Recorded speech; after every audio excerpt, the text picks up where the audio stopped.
기도하겠습니다. 거룩하신 아버지 하나님 감사합니다. 오늘도 복된 날 허락하시고 우리를 부르사 생명의 말씀 앞으로 인도하신 하나님 감사합니다. 성령님 이 시간 함께 하사 말씀을 선포하는 자나 말씀을 듣는 모든 심령에 충만하시고 성령의 충만함으로 인하여 은혜가 넘치는 시간이 되도록 역사하여 주시옵소서.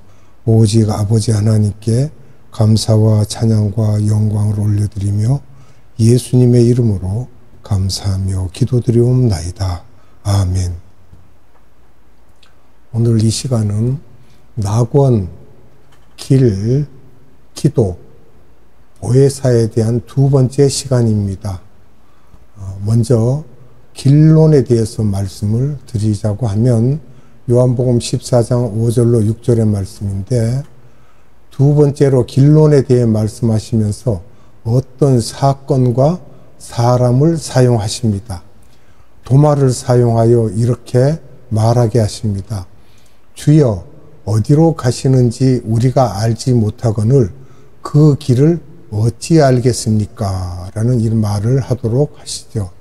제자들이 다 보고 있는 가운데 이렇게 질문하게 하십니다. 여기서 도마는 영어로 토마스입니다. 헬라어로는 디두모인데 쌍둥이라는 뜻이 있습니다. 일반적으로 의심 많은 사람으로 표현하기도 하고요. 요한복음 11장 16절에서는 나사로의 죽음에 대한 장에서 보면 도마가 헌신자로 나옵니다. 또 요한복음 11장에서 나사로를 보고 예수님이 잠들었다고 하시면서 조금 후에 깰 것이라고 하실 때 우리도 예수님과 함께 죽으러 가자 그러면 예수님이 우리를 깨워주실 것이라고 한 사람입니다. 요한복음 14장 6절을 봅니다. 요한복음 14장 6절에서 말씀하시기를 내가 곧 길이요 진리요 생명이니 나로 말미암지 않고는 아버지께로 올 자가 없다고 하십니다. 아버지께로라는 말은 여기에서 아버지의 집을 우리가 생각해야죠. 즉 낙원 또는 삼층천을 우리가 생각해야 됩니다. 위에 먼저 우리가 말하기를 앞에 길이요 진리요 생명이라는 말씀이 따로따로 있는 것이 아니라는 것이죠. 내가 진리와 생명으로 너희가 아버지께로 가는 유일한 길이라는 말씀입니다. 내가 너희들에게 생명을 주고 낙원으로 갈 수 있게 하는 사람인데 결국 낙원으로 가는 유일한 길은 나다라고 예수님이 말씀하시는 거죠. 요한복음에 예수님이 직접 언급하신 정체성 7가지를 살펴보겠습니다. 첫째, 생명의 떡이라고 하셨습니다. 요한복음 6장 33절에. 둘째는 세상의 빛이라고 했습니다. 요한복음 8장 12절, 요한복음 9장 5절. 세 번째로 양의 문이라고 하셨어요. 요한복음 10장 7절 또는 9절. 네 번째는 선한 목자라고 하셨어요. 요한복음 10장 11절, 14절. 나는 부활이요 생명이라고 하신 말씀은 요한복음 11장 25절. 또 나는 길이요 진리요 생명이라고 하신 말씀은 요한복음 14장 6절입니다. 일곱 번째, 참 포도나무라고 하셨어요. 요한복음 15장 1절과 5절입니다. 그러니까 낙원으로 가는 길은 오직 예수님 외에는 없다는 말씀을 하고 계시죠. 결국 종교다원주의가 안 되는 것이며 종교다원주의를 설명할 때 이 말씀을 꼭 우리가 같이 전해야 합니다. 딴 데는 길이 없습니다. 세 번째는 기도론인데요. 목적은 예수님이 육체적으로 떠나게 되어 있기 때문에 이제는 예수님과 인격적인 대화를 할 길이 없다는 것입니다. 이 말씀은 요한복음 14장 7절에서 14절에 이르는 말씀입니다. 그래서 인격적인 대화를 위하여 예수님은 가장 높으신 분이 아버지라고 하시는데 실제는 가장 높으신 분은 또 따로 있고 없고가 아닙니다. 동일하신 삼위 하나님이십니다. 예수님께서 너희들은 기도할 때 아버지께 기도하라고 가르치십니다. 이때 또 다른 유명 인사를 빌려서 이 말을 질문하도록 하십니다. 요한복음 14장 8절입니다. 빌립이 이르되 주여 아버지를 우리에게 보여주옵소서 그리하면 족하겠나이다. 아멘. 빌립이 질문하는 말이죠. 이때 예수님이 자신과 아버지와의 관계성에 대하여 설명을 자세히 해주십니다. 네 가지로 우리가 나눠서 이렇게 볼 수 있는데요. 첫째, 아버지와 나는 하나라고 하십니다. 요한복음 10장 30절에요. 동격, 동질, 동량, 100%로 하나다, 같다라는 뜻입니다. 두 번째로는 예수님이 아버지 안에 있고 아버지가 예수님 안에 있다고 말씀을 하십니다. 요한복음 14장 11절에 그러면 같음으로 가능한 표현이죠. 유대인들이 여기서 깜짝 놀라게 됩니다. 어떻게 33세밖에 안 된 젊은 사람이 엄청난 창조주 하나님을 이렇게 말할 수 있느냐 하면서 신성모독죄로 죽여야 한다고 합니다. 세 번째, 예수님을 알면 아버지도 알게 된다는 것이죠.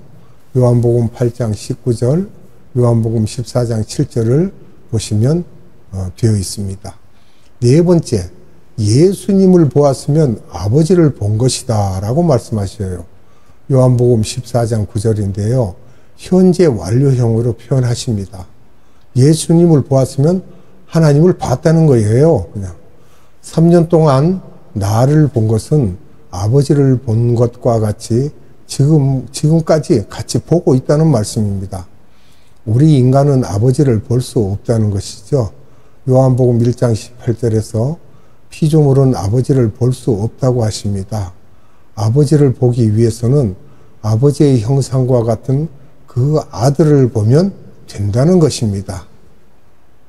요한복음 1장 18절 말씀을 봅니다. 본래 하나님을 본 사람이 없으되 아버지 품속에 있는 독생하신 하나님이 나타내셨느니라. 아멘.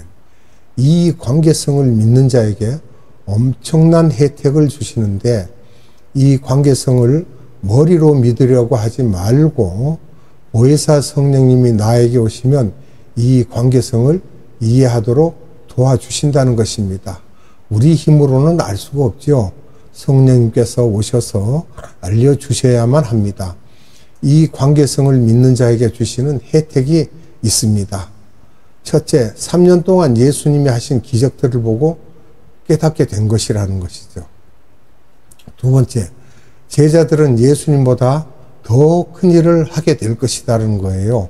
요한복음 14장 12절에 예수님은 육신으로 오셨기 때문에 우리를 도와줄 수 있는 한계가 있었다는 거죠.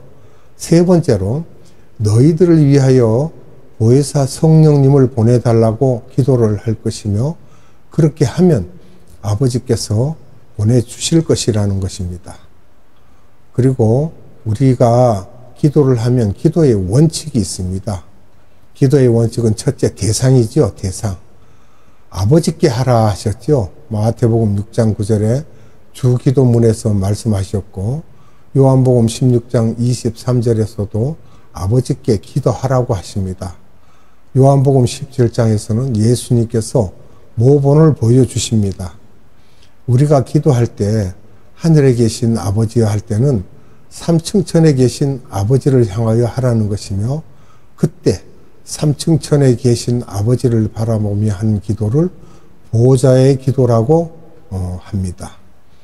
내가 눈을 감고 기도를 하면 내 혼과 영이 삼층천으로 올라가는 것입니다.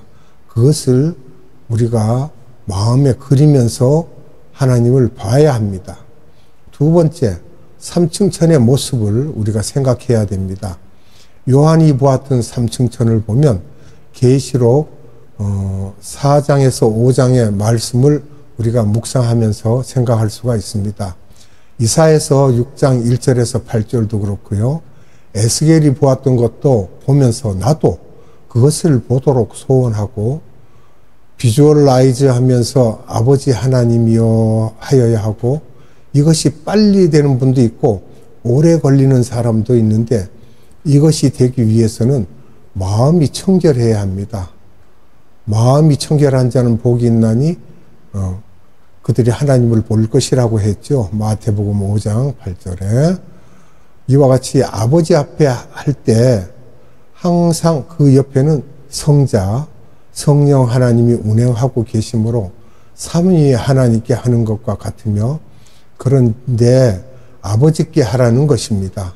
아버지 하나님 하면 누가 들으시는가 이거예요. 성부, 성자, 성령 하나님이 동시에 들으시기 때문에 그렇습니다. 세 번째, 예수님의 이름으로 하라는 것입니다.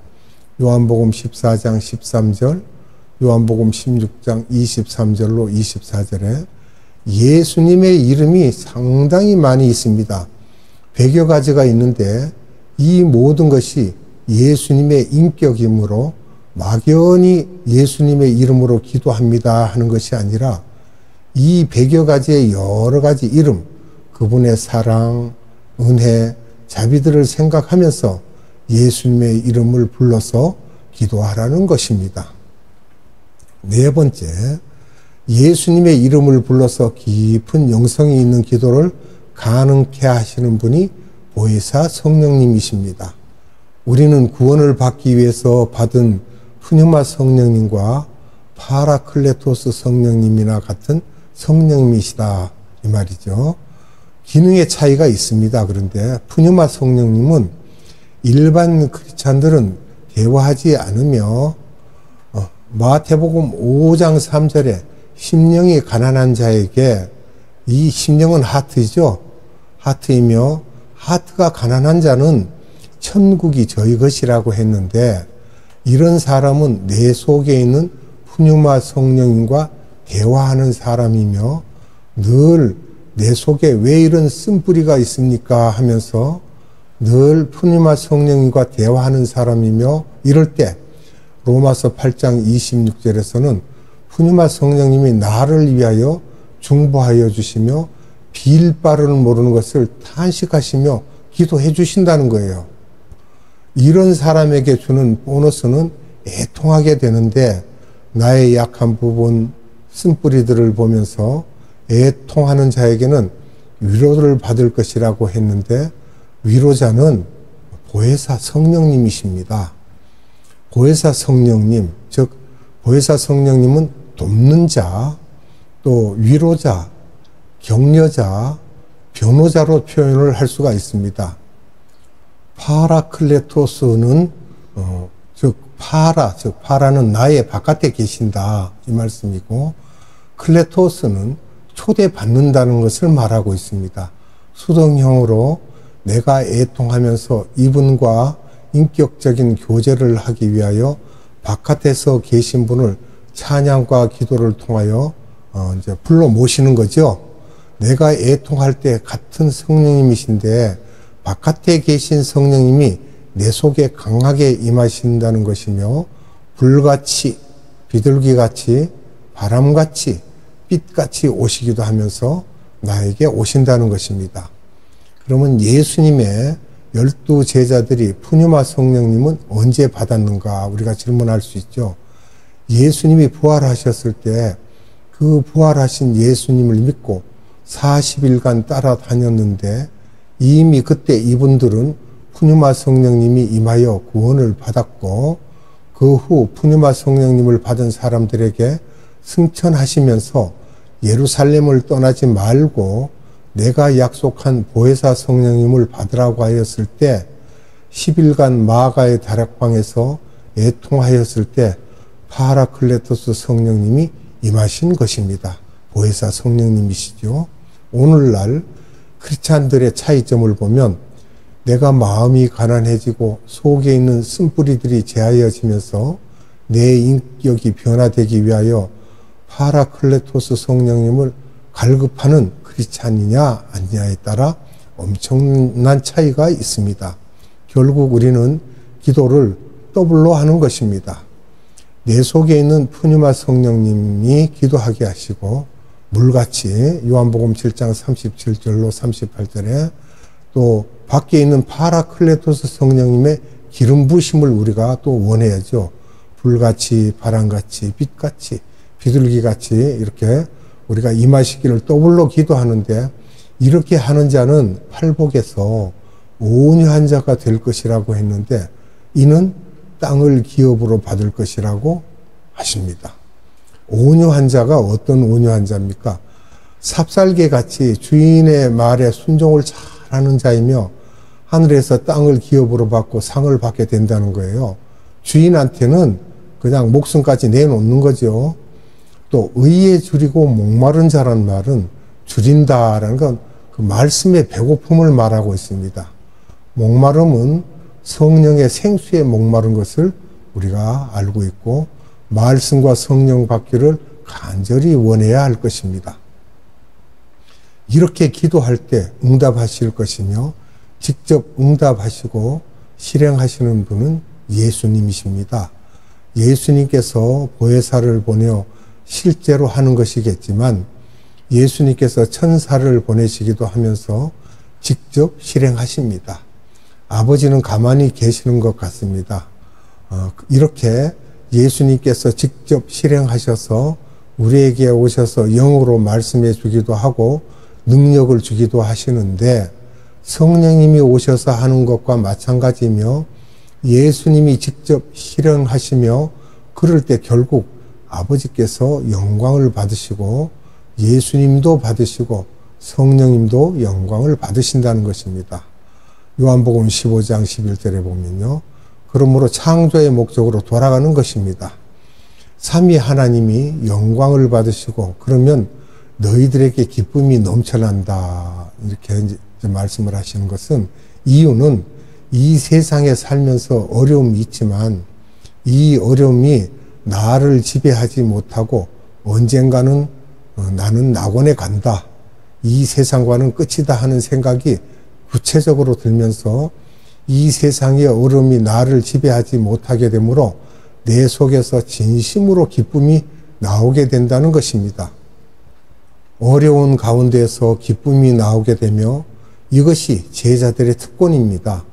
예수님이 승천하신 후에 제자들의 삶이 굉장히 어려웠지만 순교까지 할 수 있었던 것은 낙원을 보았기 때문입니다. 그리고 아무리 어려움이 앞에 닥쳐도 참아야 되는 것은 내가 죽으면 갈 곳이 따로 있기 때문에 지금 세상의 것은 아무것도 아니다, 이렇게 밀어내는 것입니다.